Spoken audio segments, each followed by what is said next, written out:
Guys, today we're going to be showing you how to run a compression test in your own car. We're going to be doing it on my 2015 Corsa VXR.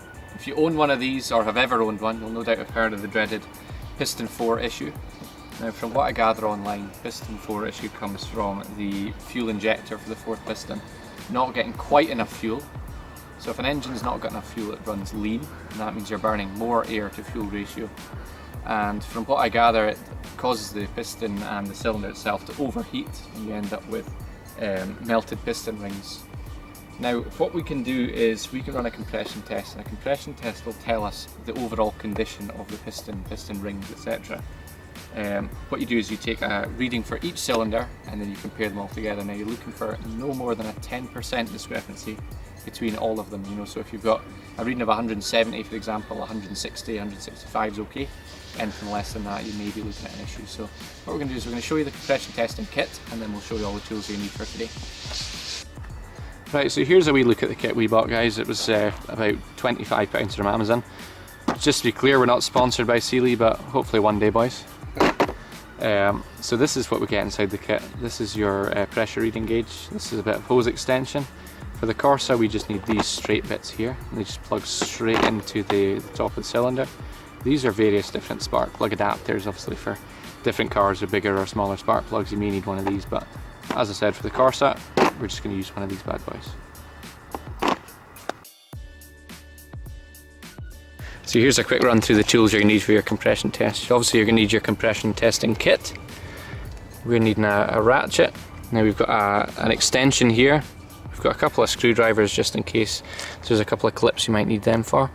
Now it's a spark plug socket for your Corsa VXR. It is a 10mm spark plug socket. Different cars will vary but the process will be the same. And we need a Torx T30 bit just for the coil pack cover. So there you go, guys.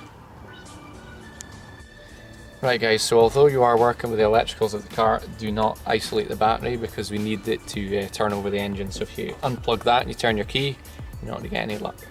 Step number one is remove this coil pack cover, and all you do is pop your fingers underneath and pull it off. Fine and easy.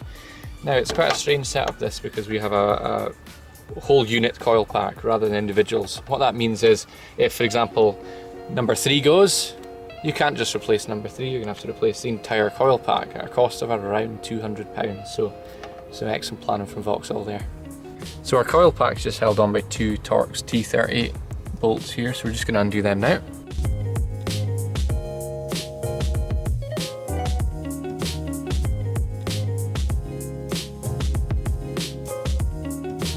The next thing you're going to have to do is remove this clip here. Now if you look at this clip and you look at your own one, you'll notice there's a difference, and what that tells me is that at some point in this car's life there's been a coil pack issue, or somebody's been here done that with this coil pack already. So what you will notice is there'll be a yellow clip on yours.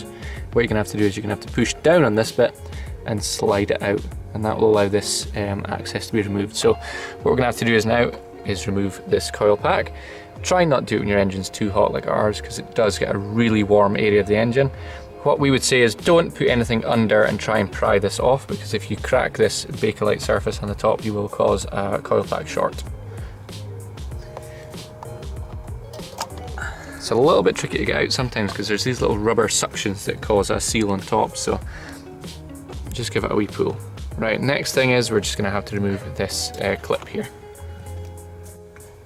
That's it, give it a pull like that, and that's your battery feed there, and that's your coil pack. So we're just going to pop this down gently, make sure we don't damage that at all. Right, so with your 10mm spark plug socket, what you're going to do next is you're going to crack these off. Zach, can you do that bit for me? I'm just going to crack these now. They're on with not too much torque, so you don't want to go snapping these. If you're having any issues, I'd stop. Make sure you're doing it slowly, because you do not want to snap a spark plug into one of these. It's fine, so just loosen it off and then we'll get them out of there in a second.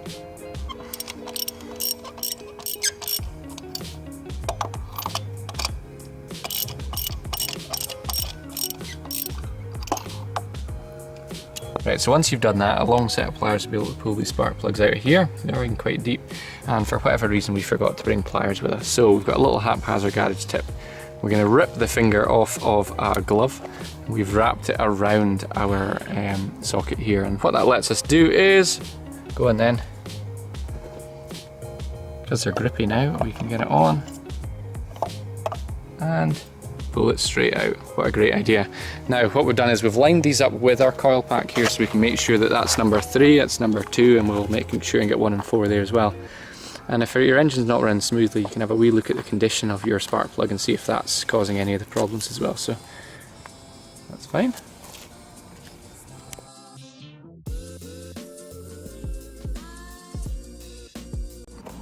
Right, so this is the setup we found we've needed. So that's our pressure gauge there. And this is just the straight bit we needed. So I'll make sure I can give it a proper click. The button on the side here is the pressure release. We'll do that afterwards and that'll put it back to 0. So it's going to go into the cylinder and it's going to make a really good seal against the bottom. Now, just a warning, you're standing in front of the car. Make sure it's in neutral, otherwise you're going to get pancaked. So that's going to give us 4 full cranks of the engine each time to make sure it gives enough time for the pressure gauge to go. So go ahead.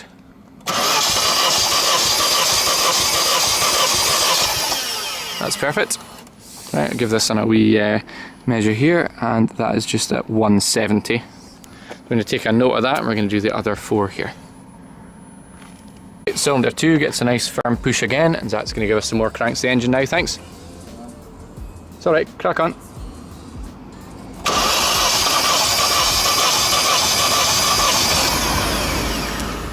That's okay. Now we're going to check this one again, and it's dead on the same again, so I'm going to say that's 170.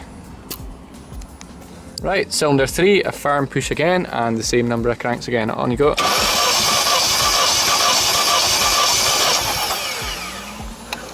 All good. And as you can see, dead on 170 again. Now, if you're a VXR owner, the moment of truth. Let's do this. P4, do me proud. Right, it's in, firm push. Go ahead, Zach.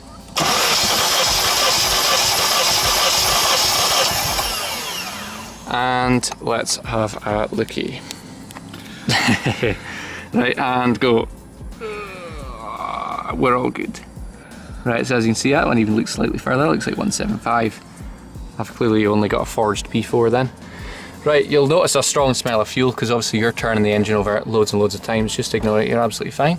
And that's us. So we've got our scores written down here, and I can very proudly write 175 next to my P4 reading. So we're all good, and that is it. You're just going to put all the stuff back together. We'll talk you through that. And that £25 bit of kit could save you thousands and thousands of pounds if P4 goes really wrong. So it's definitely worth it. If you, squeaky voice there. If you've got a group of VXR owners or VXR pals, if you buy one of these kits between you, it's going to cost a couple of quid. We phoned up a local garage just to see how much a compression test would be. They charged us between half an hour to an hour's labour each, so it was between £25 and £50. So I'm just going to go ahead and say do it yourself. Really easy job. Right, we're going to stick the stuff back together. Right, so using our little rubber socket again, we're just going to pop our spark plugs back in. Now we noted the order they came out in, so we can make sure the same spark plug goes back. It's not all that important, we're just going to do it anyway. You've got to be really careful to make sure you don't cross thread these as well. That means making sure they're not going in at an angle, make sure they're going nice and straight. That makes sure we're not going to damage them when they come off next time. We're just going to do the same for the rest of them.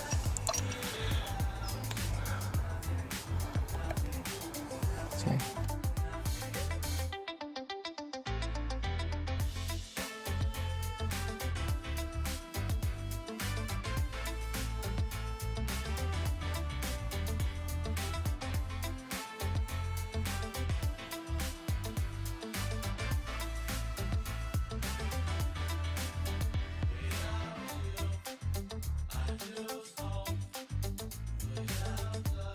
Right, now that these are in finger tight, we're just going to give them a little nip up. Nothing too tight, because as I said earlier, if these snap when they're coming off, you're going to be in a world of hurt.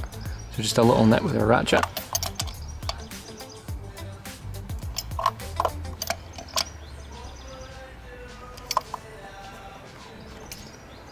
Excellent, all good. Right, so it's time for the coil pack to go in now. Plug first.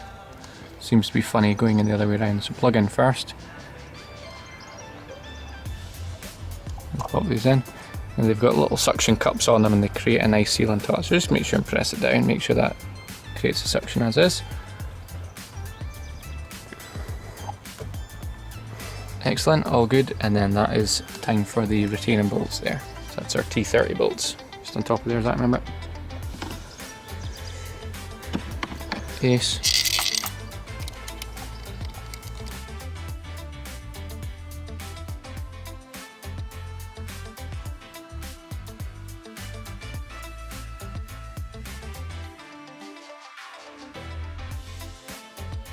And finish it off, getting this back on. And because she's done so well, I'm going to do this. All good. And that's how to do a compression test. Fine and easy, about 10 minutes if you've done it a couple of times. And obviously if you bought your own kit, you could be doing this every 6 months or so, and you can just double check the health of your cylinders. So if our garage is charging, 50 quid a pop, if you're doing it twice a year, if you're owning the car for 4 years, it's quite a lot of money. Definitely saves you a fortune. So all good, all easy. Thanks for watching, guys. Catch you next time.